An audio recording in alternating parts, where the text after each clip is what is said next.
हाँ जी दोस्तों, नमस्कार, सत श्री अकाल, जय माता री, जय बाबा जी, सारा ने राम राम। तो जो भी चैनल से नए हैं वो प्लीज़ सब्सक्राइब कर देना और वीडियो पर लाइक कमेंट करना ना भूलें। तो आज हम बात करांगा राजस्थान एक परिचय, यानी कि राजस्थान एक इंट्रोडक्शन। दो चार शब्द इंग्लिश का भी बोलते हैं, थाना पता चल जाए भी कि मैंने कि दो तीन शब्द इंग्लिश का भी आवे। तो यानी कि ये पहला ही पार्ट है। यहीं से अगर आपने सूत्र बनाना शुरू कर दिया ना तो आपका सिलेक्शन कभी नहीं होगा। क्यों गुरुजी, क्यों को नहीं होते? बड़ा ज्ञानी हो गए। हाँ, मैं ज्ञानी हूँ, क्योंकि ये पहला ही पेज है। तो यहाँ से कन्फर्म क्वेश्चन आएंगे, एक या दो। तो एग्जामिनर पेपर बनाना शुरू करेगा और जियोग्राफी खोलेगा और खोलते ही पहला यही आएगा, राजस्थान एक परिचय। तो एग्जामिनर सोचेगा भी टावरा पूछा तो सही परिचय के बारे में। तो जैसे ही आपका परिचय है, ठीक वैसे ही इस राजस्थान का भी परिचय है। उस परिचय से पहले हम ये देखते हैं कि राजस्थान नाम कैसे होते होते यहाँ तक पहुँचा है। तो बहुत आसान है, बस थे तो मेरा सागे बोले रखो, थे कैसे हो, वाह क्या दर्द है थारी आवाज़ में। तो जी हाँ, थारो परिचय ठीक भी ही राजस्थान को परिचय है। आपका सिर्फ ध्यान मेरी ओर ही होना चाहिए, वरना इस क्लास का कोई उचित नहीं, कोई मतलब नहीं रहेगा। तो सबसे पुराना वेद कौन सा है? हाँ गुरु जी, मेरा थोड़ा थोड़ा याद है। सब पुराना वेद है ऋग्वेद है। तो ऋग्वेद में क्या मिलता है? स्थान रटाऊंगा तो देख रखो। और उसके बाद में रामायण। रामायण किसने लिखी थी?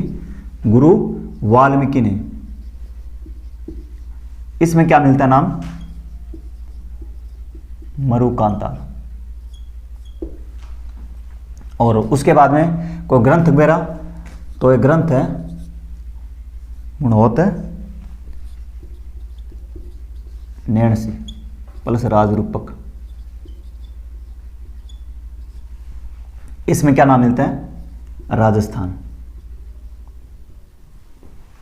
और बिंग बाद में मुगल और फिर अंग्रेज। तो मुगल क्या बोलते थे? मुगल बोलते थे कि राजपूतों को राज है, राजपूत भी राजपूतों का देश है। और अंग्रेजों ने इसको कैसे लिखा? RAJPUTANA,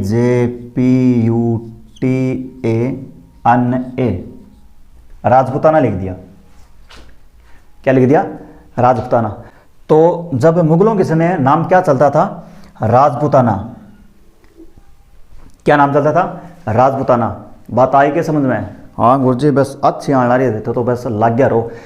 तो अब बात आएगी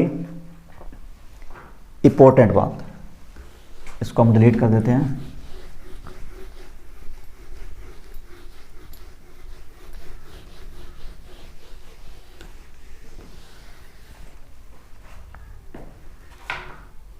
very very very very important, बार बार पूछा जा चुका है।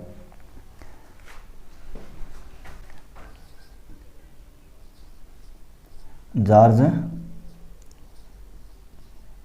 थॉमस।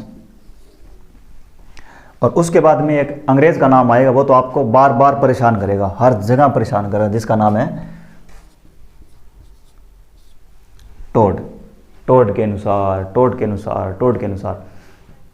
तो सर्वप्रथम राजस्थान का नाम राजपूताना शब्द का प्रयोग किसने किया था? जॉर्ज थॉमस ने। और कब? 1800 ईस्वी में।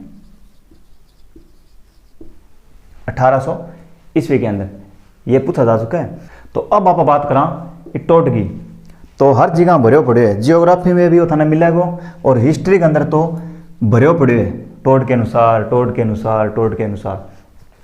तो अनबाइड है इस तरीका को इतिहास लिखा जाता कि एक शोधा विचारी कौन करी। तो जिया इन्ना बिनु सुनी और बिया लिख दी, बिया ठका के बैठो।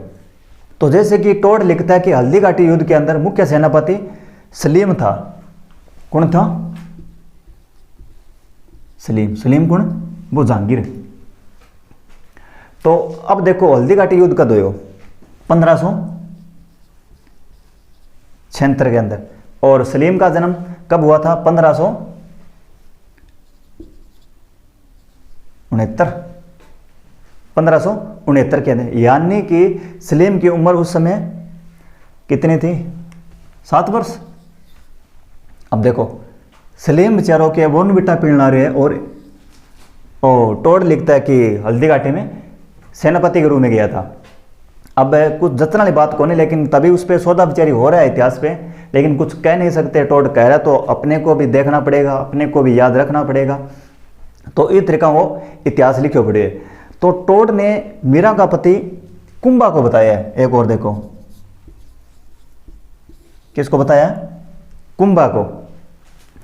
तो इनकी 2 पुस्तक है, तो बात है ना याद करनी ही करनी पड़ेगी।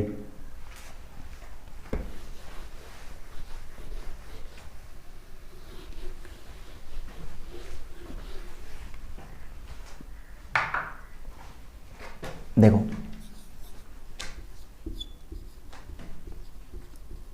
Annals and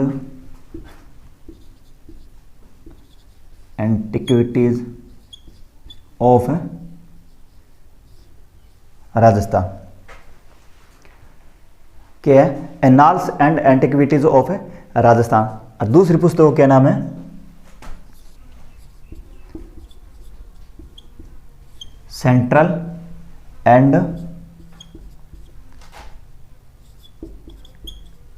western Rajput state of India. Central and western Rajput state of India. तो आ क्या है? टोड की पुस्तका का नाम है। तो ये था ना 2 तो याद करनी ही करनी पड़ेगी। एक बार तो ऐसे ही पूछ लिया था, इसका सही क्रम घटी एंटिक्विटी पहला लिया, एनाल्स बाद में रख दियो, राजपूत पहला लिए और राजस्थान घटी रख दियो, यहाँ कर गएगा। सही क्रम ही पूछ लिया था। तो ध्यान रखिए टाबरो, annals and antiquities of Rajasthan, central and western Rajput state of India. करो याद करवान। Rajasthan state of annals and antiquities of Rajasthan, annals and antiquities of Rajasthan, annals and antiquities of Rajasthan. जोर जोर बोलो। Central and western Rajput state of India, central and western Rajput of India. बोलो क्या शर्म की बात है? हाँ गुरुजी हमारा याद होगी। याद होगी तो अच्छी बात है, फिर चालू आ गए।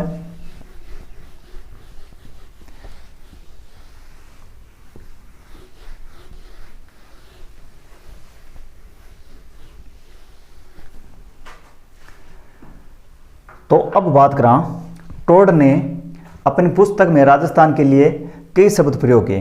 क्या क्या? जैसे कि राजस्थान, रजवाड़ा और राजस्थान। क्या? राजस्थान, रजवाड़ा और राजस्थान, 3 शब्द का प्रयोग किया था। 3 शब्द का प्रयोग किया। कौन कौन सा है? राजस्थान, रजवाड़ा और राजस्थान। राजस्थान, रजवाड़ा और राजस्थान। राजस्थान, रजवाड़ा और राजस्थान। जोर जोर बोलो। राजस्थान, रजवाड़ा और राजस्थान। हाँ गुरुजी याद हो गया। तो इतनी बातें शायद थारा समझ में आ गई होगी। अब बात आ कि गुरुजी पहलो लिखित प्रमाण घटे मिलो। मेन बात तो आ है टाबरो,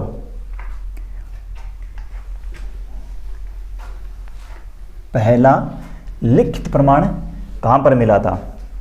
थे तो सागा सागा मेरा रट्टो मारता चालो थे तो कैसे वाह गुरुजी न्याल कर दिया। तो किसो? बसंतगढ़ शिलालेख।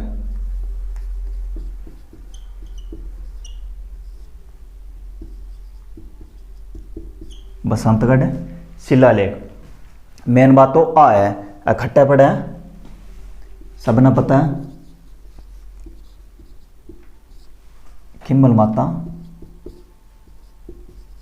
मंदिर के पास, खिम्मल माता मंदिर के पास। तो और है कब का ये? तो इस पे विक्रमी संवत लिखी है 682 और इसका ईस्वी हो जाएगा 625, इसका ईस्वी हो जाएगा 625। और एक शासक है, उसका नाम क्या है, वर्मलात, और इस किसका समय का है, तो शासक कौन, वर्मलात के समय का है, किसके समय का है, वर्मलात समय का। तो और इस शिलालेख में एक नाम मिलता है, क्या, राजस्थान द्वितीय,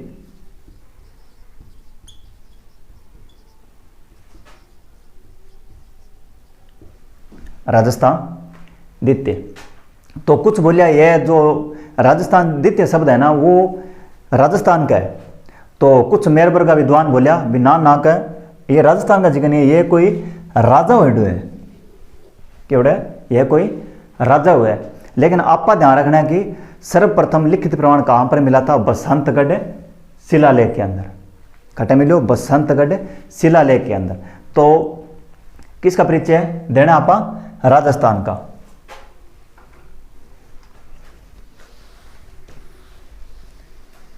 अब आप मेन बात है जी की शुरू करा।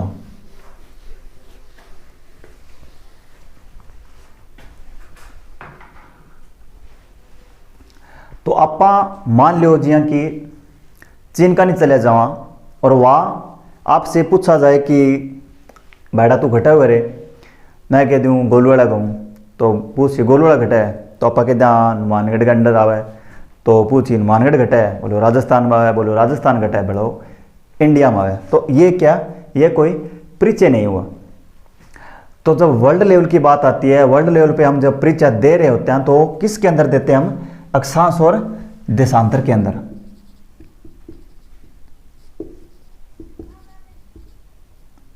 अक्षांश और देशांतर के अंदर।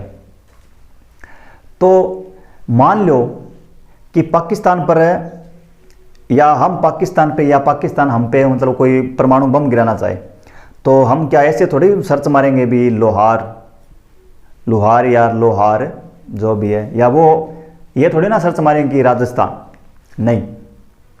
तो हमें कैसे पता लगाना है, तो क्या बोलेंगे, अक्षांश और देशांतर। पतो है किताबरो ना गुरुजी माना पतो कोनी, तो थाना पतो ना थारो भाई जोगेंद्र नाथ कद काम आसी हो। तो लेकिन इससे पहले हम एक बात और देखते हैं।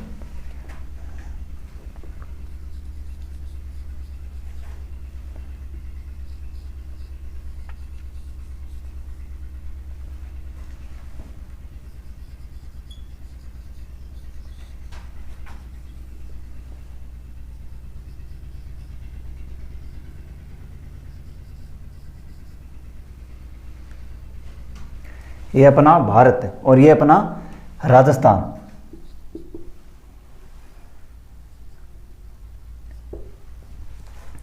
तो देखो, तो अभी इन पे दिशा नहीं लिखेंगे, क्यों नहीं लिखेंगे, इससे पहले एक बात क्लियर करना चाहता हूं मैं अक्षांश और देशांतर की। तो जी हाँ देखो, इंग द्रावणों राजस्थान घटे सी है, यहाँ मान लिया 8 है, क्यों राजस्थान। और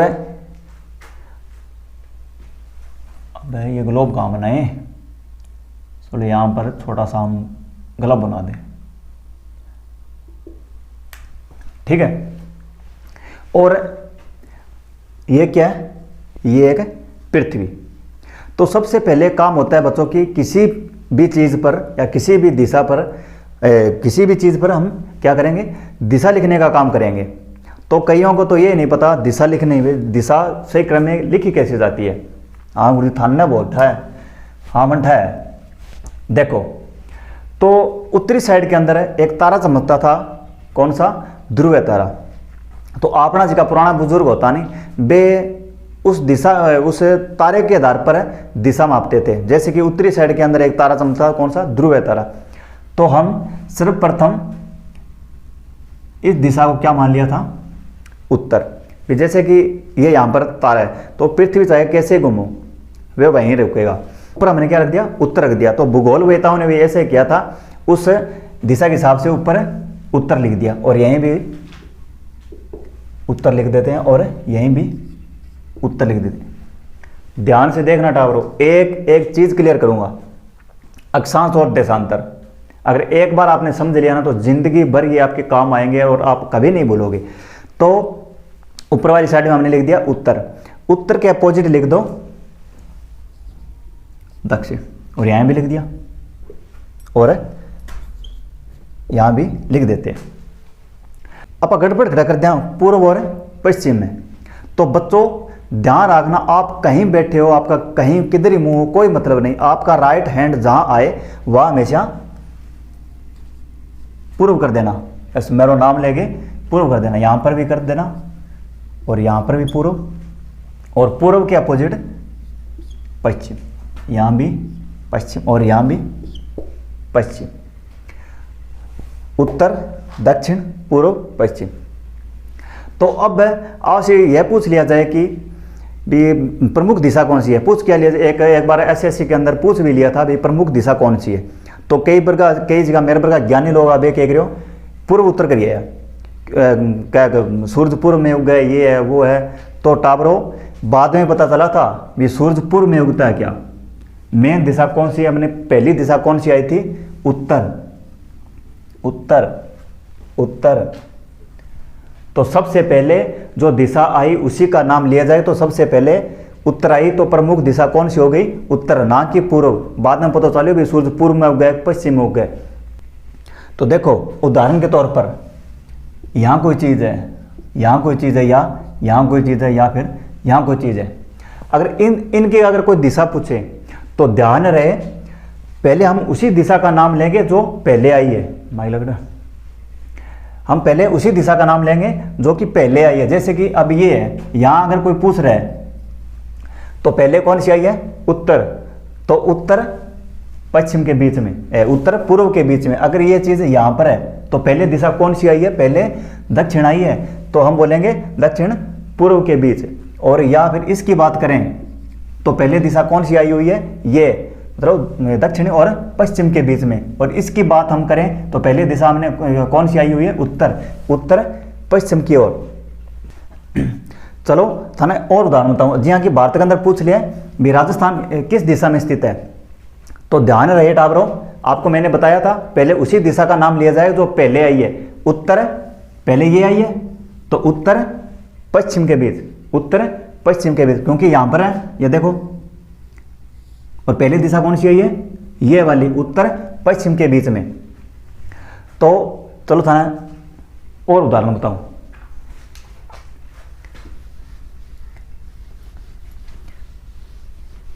बार बार मैं तब बता रहा हूं भी आपके कोई डाउट ना रह जाए। जैसे कि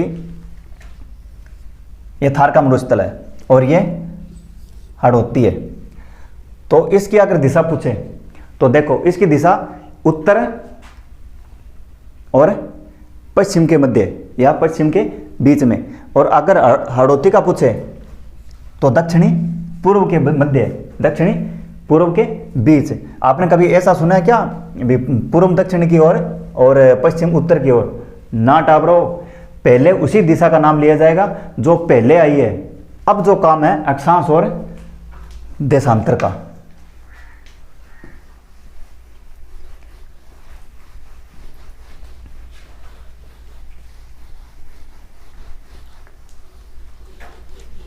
अगर आपने ये एक या दो बार वीडियो देख लिया ना तो आपका अक्षांश और देशांतरों में कभी भी कोई डाउट नहीं रहेगा। ये मैं लिख के देता हूं आपको, आना कभी हवेली पे। तो जी हाँ के देखो अपृथ्वी है, हाँ गुरु जी अपृथ्वी है। अब इसको मैं बीच में से काट दूं, हाँ दो भी इजाजत दो, काट दो। हाँ गुरु जी काट दो, तावड़े की लाए में ए आल्यो, हाँ मैं काट दी।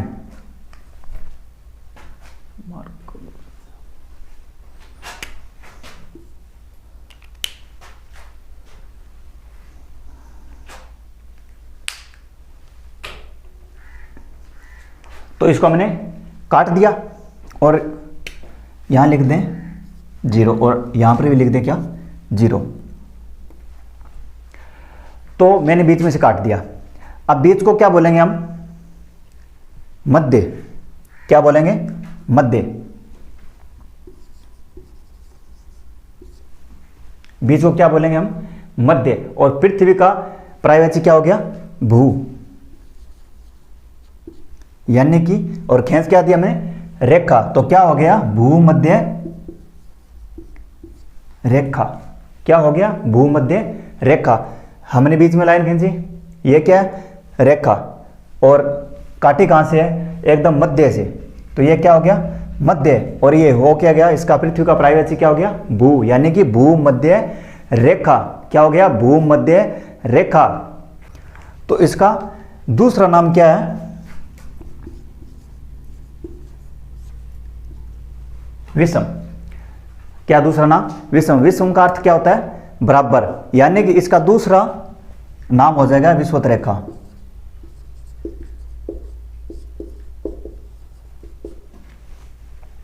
दूसरा नाम क्या हो जाएगा? विषुवत रेखा। तो अब आप खींचेंगे इस पे अक्षांश और देशांतर रेखा। कई टावरांग तो आई गड़बड़ है कि देखो जहां ग्लोब पर दो रेखा है, एक तो ये हो गई और एक ये हो गई। अब मेरे प्रकार सोचा है भी आ अक्षांश है कि आ अक्षांश है, या आ देशांतर है कि आ देशांतर है। देखो टावरो बहुत इजी है, बहुत इजी है, तो बस टाइम दो मने।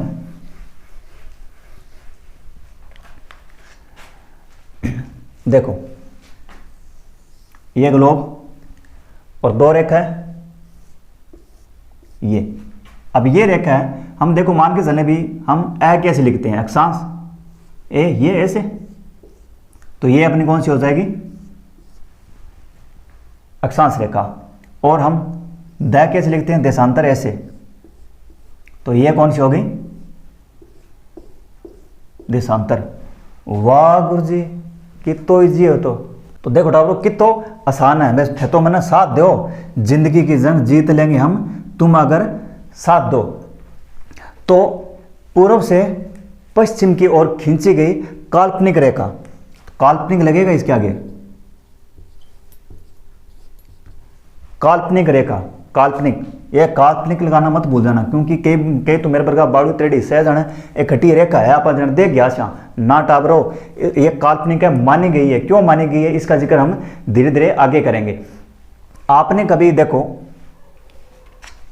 ये अपना काम हो गया।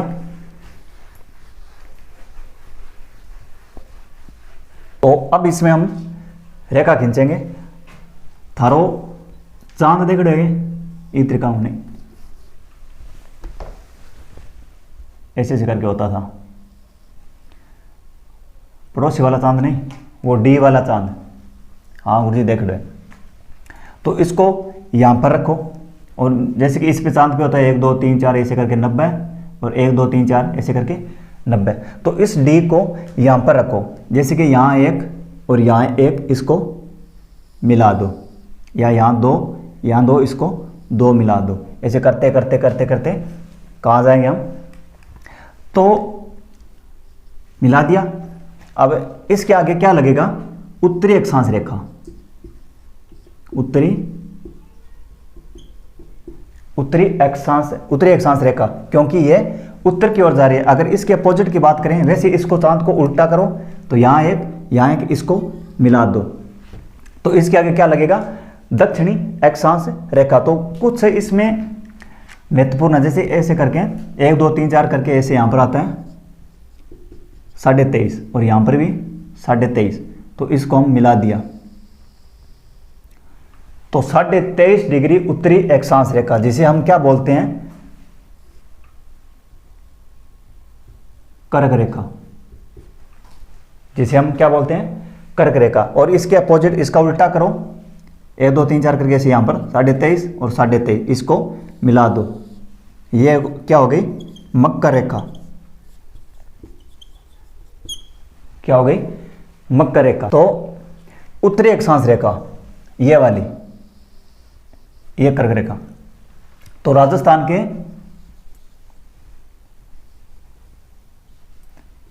यहां से गुजरती है ये, और भारत के 8 राज्यों से गुजरती है ये।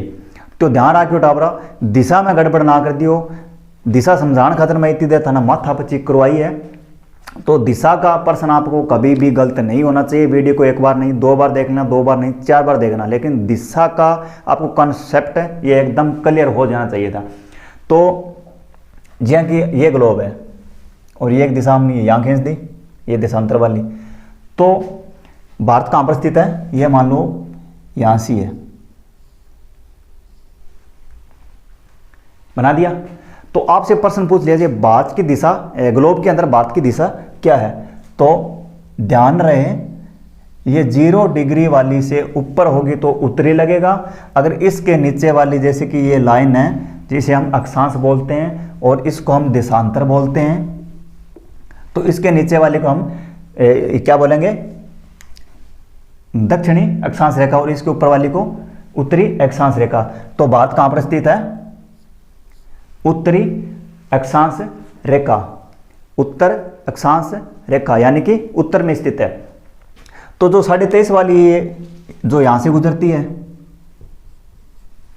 जिसका हम ये कर्क रेखा, तो ये डूंगरपुर के चीखलीगाम से होते हुए बांसवाड़ा के कुशलगढ़ तहसील तक गुजरती है। ध्यान आगे टाबरो, कर्क रेखा डूंगरपुर के चीखलीगाम से होते हुए बांसवाड़ा के कुशलगढ़ तहसील से होते हुए गुजरती है। तो लगभग इसकी लंबाई क्या है, लगभग 26 किलोमीटर। कईयों में कितना लिखा, कईयों में कितना लिखा, लेकिन लगभग 26 किलोमीटर के आसपास है। तो यह कर्क रेखा। अब देखो, अब मेन बात है भी, ये तो यहां से गुजरती है और राजस्थान कहां से शुरू हो रहा है, यहां से यहां तक। तो पहली बात तो ये भी गुरुजी आ क्या याद रखा भी, आ कर्क रेखा है, आ कर्क रेखा है, या आ मकर रेखा है, या आ मकर रेखा है। तो सारों टावरों की तो सरल है। देखो वर्णमाला के अंदर पहले क्या आता है, पहले क्या आता है और फिर मैं, तो ऊपर वाले का नाम कर्क रेखा और नीचे वाले का मकर रेखा। वर्णमाला के हिसाब से पहले क्या आता है, फिर मैं आता है। तो यह जो रेखा है 23.5 वाली, तो ये आपने बता दिया। और एक बात हमेशा याद रखना, जैसे कि ये यहां से शुरू होकर यहां तक जा रही है, यानी कि इसके आगे एन लगेगा, और इसके यहां से ऊपर की ओर है तो एन लगेगा। यहां से यहां तक है, ये नॉर्थ की ओर जा रहा है।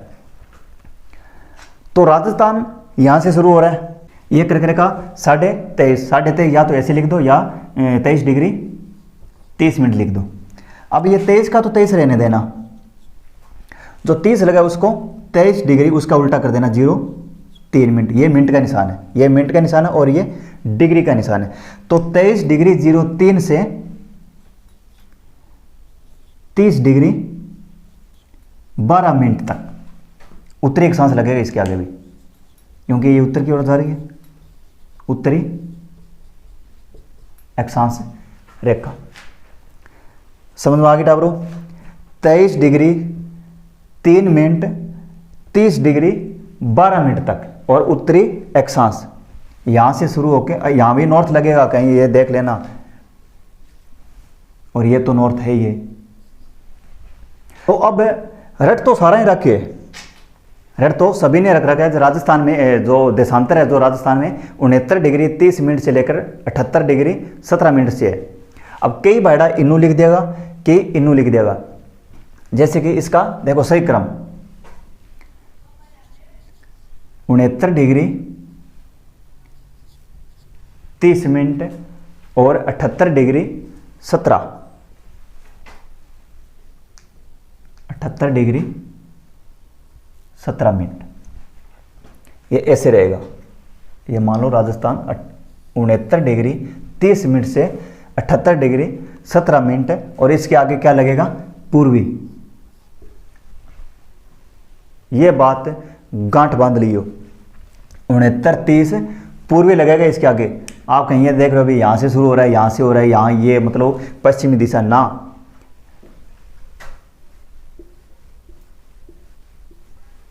पूर्व की ओर चलेगा। हाँ तो टावरों, आज की वीडियो हम इतना ही पढ़ेंगे। आगे बढ़ेंगे नेक्स्ट वीडियो के अंदर। अगर आप चैनल पर नए हो तो प्लीज़ सब्सक्राइब कर देना और लाइक कमेंट करना मत भूलना। तो और मेरा ये पहली क्लास है, परिचय के अंदर हम पूरा टॉपिक को क्लियर करेंगे, जैसे कि परिचय से लेकर लास्ट टॉपिक जनगणना तक लेके जाएंगे। और इसको मेरे का अच्छा रिस्पॉन्स बताना भी कैसा रहा, भी ताकि हमें भी अच्छा लगे। चलो ठीक है दोस्तों,